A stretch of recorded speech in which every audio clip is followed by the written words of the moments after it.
21-годишната Ганка и 34-годишния Алексей Варналийски и трите им деца живеят в една стая в общинско жилище на улица Преспа 67.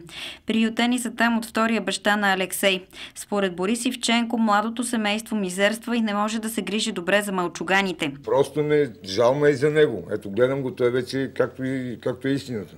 Просто ме жал, той не виждам как ще стане тия дечица. Не дай си Божи памни умри това дете от глад.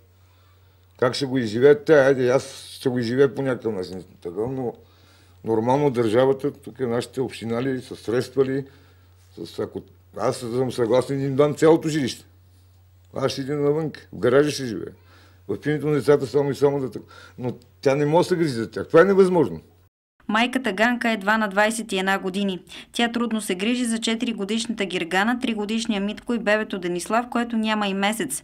Най-голямото детенце ходи на детска градина, а за малките денят преминава за 4-те стени на мизерната стая. Искат ли да ви вземат децата? Искат, да. Искат. Те от закрила на детето идваха. Каза, че за това третото ще видят нещо пари да отпуснат, ама не знам. Майчинство не взимате ли?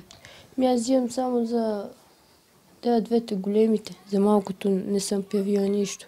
Съседите на Ганка и Алексей разказаха, че семейството оцелява благодарение на милосърдието на хората от блока, но за децата е по-добре да бъдат прибрани от социалните служби.